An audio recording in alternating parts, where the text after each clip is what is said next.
My name is Kesha. I'm 34, and I live in Atlanta, Georgia. 3 months ago, at exactly 3 a.m., a phone call cracked my life open like glass on tile. It didn't just shake my trust, it erased the picture I had of the man I'd slept beside for 8 years. I reached for my husband's buzzing phone in the dark, and a woman's voice cut straight through me. Hand my husband the phone.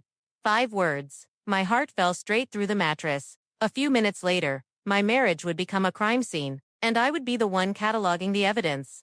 Before I tell you how I unearthed his second marriage, the third woman, and how I left him with nothing but the truth, you should know what I thought I had. That context matters, because when the mask comes off, the contrast is what hurts the most.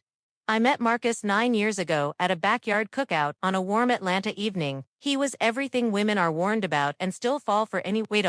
Rich brown skin, a smile that made people look twice, confidence like gas in the air. He walked up with the certainty of a man who already knew the answer would be yes. And I said yes to everything dates promises. A future like I'd been rehearsing the lines my whole life. A year later, he proposed in grand fashion at a fancy spot downtown Ringneal. Applause. I answered yes before he even finished the question. The wedding was beautiful. Both families filled the room. I stood there with the kind of joy that makes you forget time. Convinced I'd found the man who would love me, protect me, and honor me until the end. We moved into a lovely house in a quiet neighborhood. We had 2 children, Aaliyah, who's 7 now, and our son, named after his father. 5 years old and sunshine in a small body. I named our boy Marcus Jr. because I thought his father's name was something to be proud of. He had a great job. Or so I believed, a regional sales manager for a pharma company. He traveled a lot, usually a couple trips a month.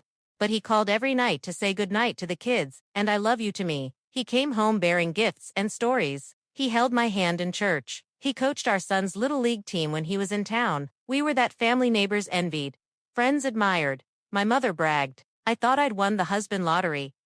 The first hairline crack showed up about a year ago. His phone started living face down on the table. The screen distracts me, he said. He changed passcodes because corporate security.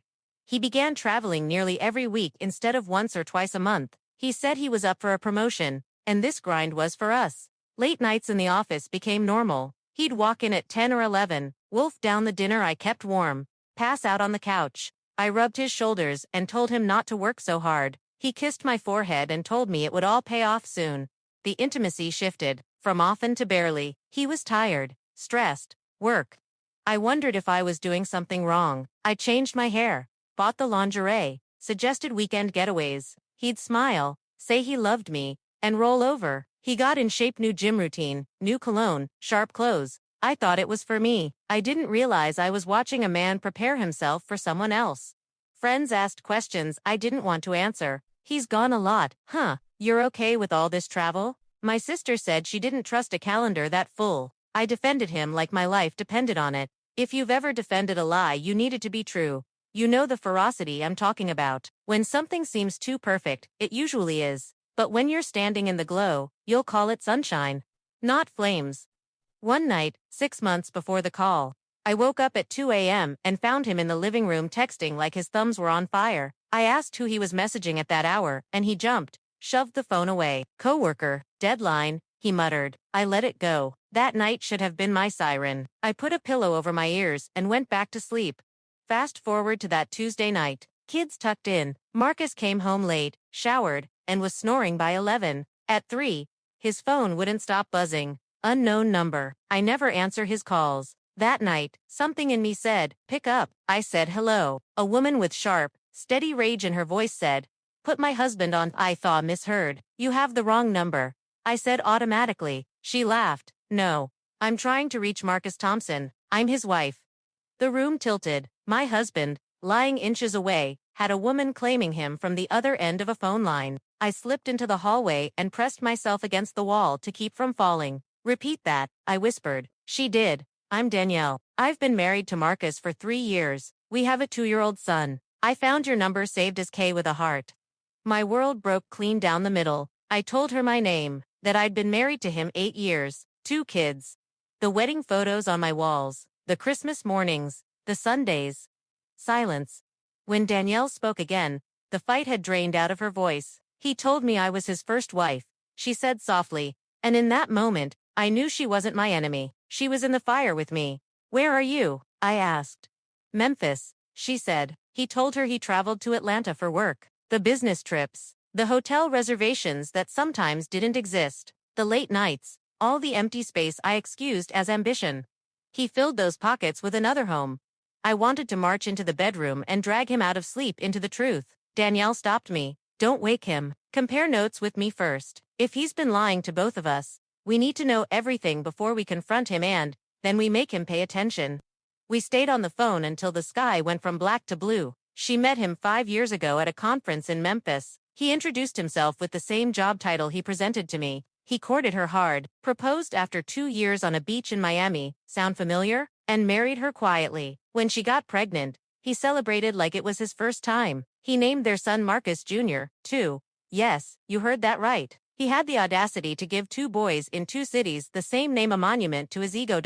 As we stitched our stories together, Danielle mentioned something else, a name that had popped up on late-night text jazz. He said she was a co-worker. Danielle checked their shared phone records. Birmingham, Alabama, frequent calls. There it was, woman number 3, not a wife, as far as we could tell, but a girlfriend who believed she had a committed partner. 3 women, 3 cities, 3 lives, 1 liar. By sunrise, I'd cried every tear I had. Those tears turned into heat behind my ribs. Rage, yes, but focused. Danielle was there with me. We made a pact.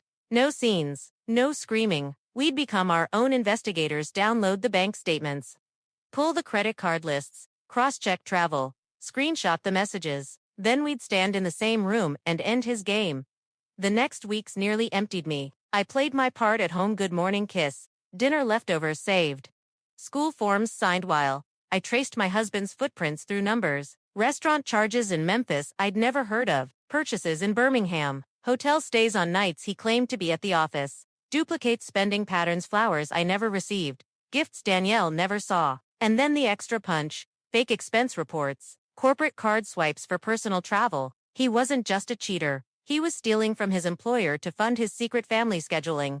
Asterisk, I saved everything. Screenshots into secure folders. Cloud backups. Printed copies sealed in my mother's safety deposit box. If he tried to torch the paper trail, I'd still have the truth.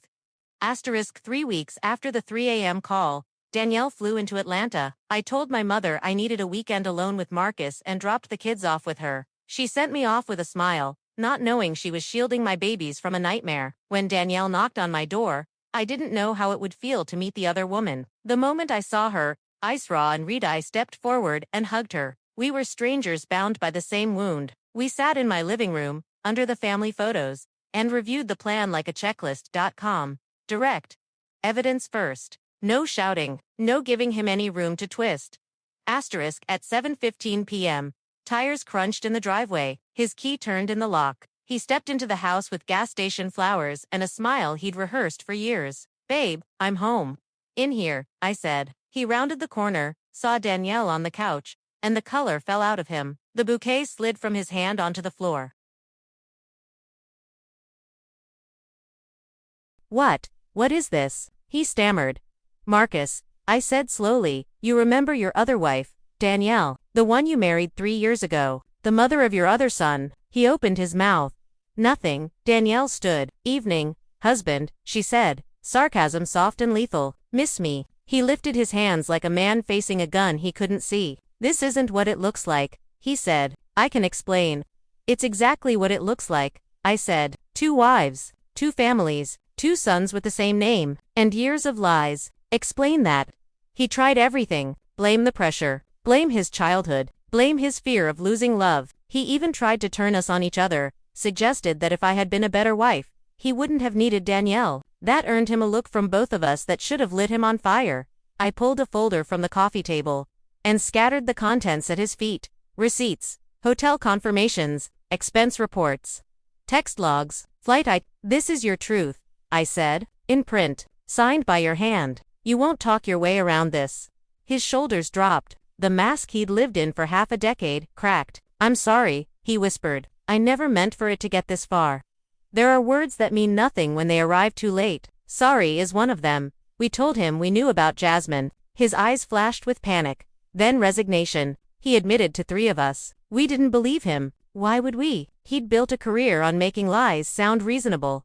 After hours of confrontation, we were done listening. Leave, I said. He argued that the house was his, too. One look at our faces told him to shut up. He jammed clothes into a bag and walked out with nothing. The silence he left behind was thick and strange, but it was free. Then came the fallout. We filed for divorce the next week, 2 cases in 2 states. We reported his expense fraud to his company with documentation. 2 weeks after that, he was fired. No severance, no recommendation. Just a cardboard box and 2 security guards. In court, bigamy changes the math. His marriage to Danielle wasn't legally valid because he was already married to me. It gutted her, but it helped her case. She pursued fraud. I kept the house and primary custody of our children. Child support is garnished from whatever he manages to earn now. The judge listened to our evidence, looked at the man who had engineered all of it, and her face said the rest. Disgust. Danielle received a settlement as well, support for their child, and a restraining order that set a clear perimeter. She's rebuilding her life in Memphis. She's doing beautifully. We didn't contact Jasmine. We didn't have to. Word travels fast. I pray she ran. Marcus did what men who've lost everything often do. He alternated between begging and threatening. Emails filled with promises of change. Attempts to weaponize family to get to me. He showed up once at my mother's house and left when my brother offered to dial 911. His threats were hollow. No job. No standing. No leverage. The truth had stripped him down to what he'd always been. Empty confidence and a trail of hurt. The final decree came 6 months after that phone call. I walked out of the courthouse lighter. Free. My children are okay. We got them therapy. We keep their world steady. They see their father sometimes. With supervision. Our home is quiet now. I don't lie awake waiting for buzzing phones. 8 months after it all collapsed, I started my own consulting business. For years, I hit pause on my dreams so his could play. Not anymore. The work is growing. I'm learning that the life I thought I needed him for was always mine to build. Danielle and I talk often. Imagine that the woman I should have hated is now someone I trust deeply. A fire like ours forges something rare. She's engaged now to a man with 1 life and 1 phone. She deserves that. As for Marcus, last I heard he's staying with his mother on the other side of town. No job, no reputation he can cash. He sends cards for the kids' birthdays. He texts sometimes about therapy and growth. Maybe he is changing. That journey isn't mine to attend anymore. I'm not dating yet. I'm healing. Trust doesn't grow back overnight. One day, I'll be ready. When I am, it'll be with someone who makes truth feel easy and safe.